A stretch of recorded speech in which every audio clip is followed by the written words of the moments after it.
Dear students, जब हम बात करेंगे डेमोग्राफी की थ्योरी के ऊपर, जब हम बात करेंगे पॉपुलेशन स्टडीज़ की थ्योरी के ऊपर, तो एक बड़ा नाम जो हमारे सामने आएगा और जिस पे जो बेसिक्स भी अंडरस्टैंडिंग रखते हैं पॉपुलेशन के डायनामिक्स की, पॉपुलेशन की हिस्ट्री की और पॉपुलेशन को अंडरस्टैंड करने की, वो बड़ा नाम है आपका थॉमस मैल्थस।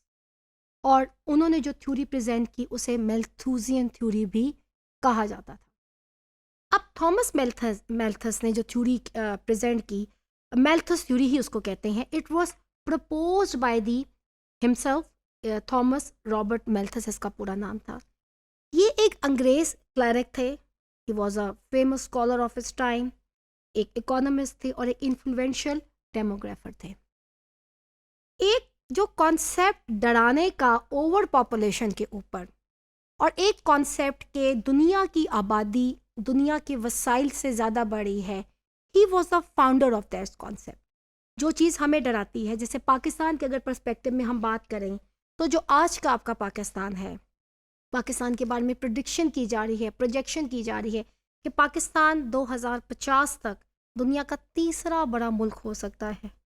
उसके अंदर हमारे बहुत से फियर्स इन्वॉल्व हैं। हमारे बड़ी फियर्स ये हैं, scarcity of everything. We are going to witness scarcity of food.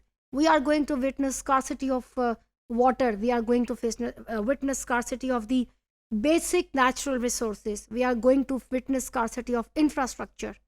अगर इसी ट्रेंड के साथ आज जो हमारी पॉपुलेशन ग्रोथ जिस परसेंटाइल के साथ बढ़ रही है, अगर बढ़ती तो ओवरऑल जब दुनिया के अंदर आबादी बढ़ रही थी, तो Thomas Malthus he was the first person जिन्होंने इसके ऊपर बात की कि वसाइल से ज़्यादा अगर आबादी में इजाफा होगा तो वो दुनिया में तबाही लेकर आएगा।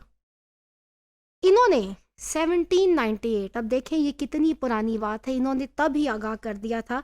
जब मैं आपको बताऊंगी 1798 में दुनिया की आबादी शायद 1 अरब भी ना हो, इससे भी कम होगी। तो आज हम 7 अरब से ऊपर जा रहे हैं, तो इन्होंने तब ही कह दिया था। देखिए दुनिया तो वही है ना, प्लैनेट तो आपका वही है, रिसोर्सेस आपके वही हैं, वही समंदर है, वही दरिया है, लेकिन आज दुनिया की आबादी 7 अरब है। तो इन्होंने आज से कई सदियां पहले इस बात के लिए हमें अलर्ट कर दिया था। किस बात के लिए मैं आपको बताऊंगी। इन्होंने एक किताब लिखी, an essay on the principle of population. It was a very very very interesting book. और जो लोग मेरे लेक्चर को सुन रहे हैं वो प्लीज़ इस किताब को डाउनलोड करके पढ़ें, बड़ी इंपॉर्टेंट इन्होंने इसके ऊपर बात की हुई है।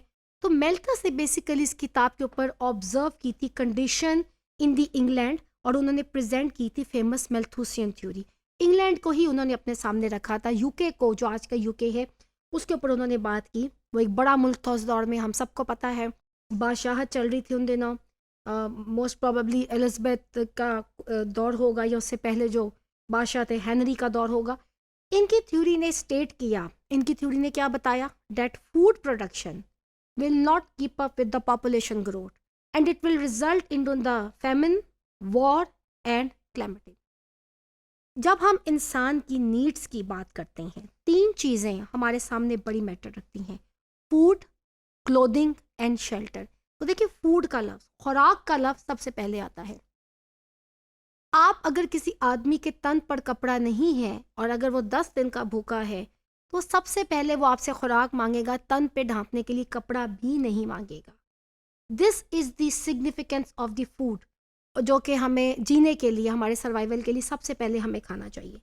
तो मेल्थस ने बेसिकली बात की थी कि जिस हिसाब से जो उसने, because he was a mathematician भी थे, इकोनॉमिस्ट भी थे, तो इन्होंने जिस हिसाब से एक प्रिडिक्शन की आबादी की ग्रोथ को देखते, उन्होंने कहा कि आपके यहाँ दुनिया में खुराक की कमी बहुत तेज़ी से हो जाएगी। जिस हिसाब से आबादी बढ़ रही है, खुराक की आपकी कमी हो जाएगी। He stress on the improvement in the food production. उन्होंने कहा कि there is a great need, उन्होंने अपनी किताब के अंदर इस बात को लिखा कि there is a great need कि हमें फूड के अंदर इम्प्रूवमेंट, हमें फूड प्रोडक्शन की इम्प्रूवमेंट की बहुत ज़रूरत है। और ये, but the improvement could be temporary because it led to the population growth which in turn restored the original per capita production level.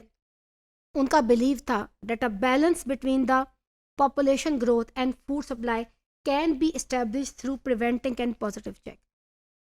Thomas Malthus जो थे, ये एक बैलेंस चाह रहे थे बिटवीन जो दुनिया में आपकी फूड सप्लाई है और जिस हिसाब से आपकी पॉपुलेशन ग्रोथ है, उसके अंदर वो एक सर्टेन बैलेंस की बात हमेशा करते थे। इसके लिए उन्होंने 2 टर्म्स का भी अपनी किताब के अंदर इस्तेमाल किया।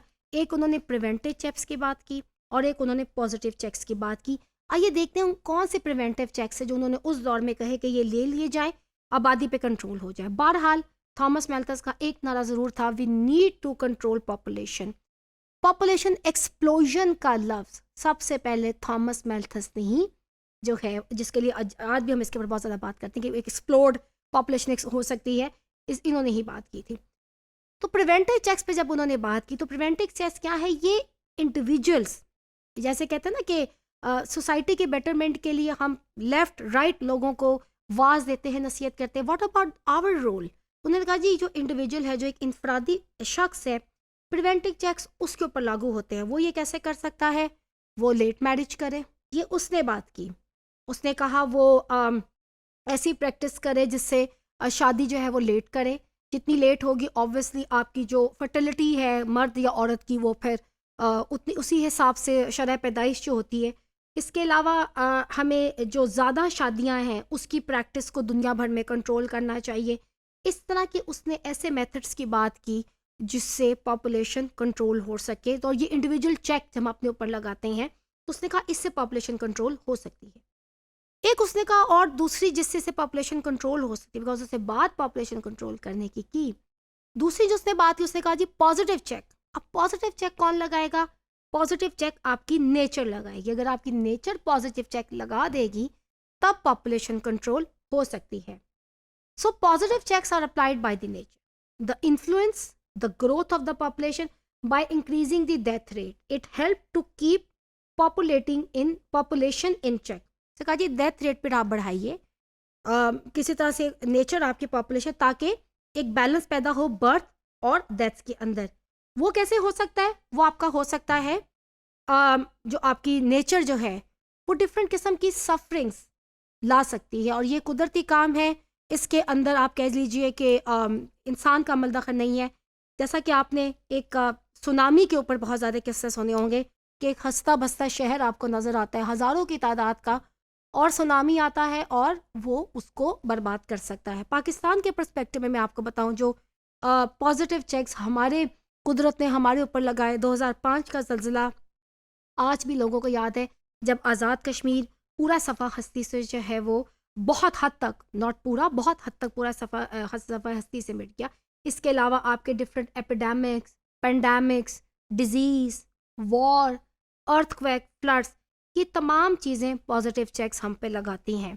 पॉजिटिव चेक्स बहरहाल पेनफुल हैं और पॉजिटिव चेक्स कुदरत आपके ऊपर लगाती है। हाउएवर प्रिवेंटिव चेक्स, जिसका मैंने आपको बताया कि वो इंडिविजुअल अपने ऊपर लगाता है, these are very much desirable. वो हमारे हाथ में है। हम कुदरत का इंतज़ार को तो नहीं कर सकते कि वो बाहरी आबादी में एक बैलेंस लेके आए। पैदाइश तेज़ी के साथ हो रही है, डेथ उस हिसाब से अब नहीं हो रही, क्योंकि देखिए जिस दौर में इन्होंने 1790 में जो थी, जब इन्होंने किताब की तो दुनिया एडवांस हो चुकी हुई थी, इंडस्ट्रियल डेवलपमेंट आपकी हो गई हुई थी, पेंसिलिन जैसी टीके जो हैं वो दरियाफ्त हो गए हुए थे, एक्सरे मशीनें दरियाफ्त हो गई हुई थी, लोगों को बेसिक दवाइयाँ अवेलेबल थी, तो आपकी डेथ रेट में कमी आ रही थी।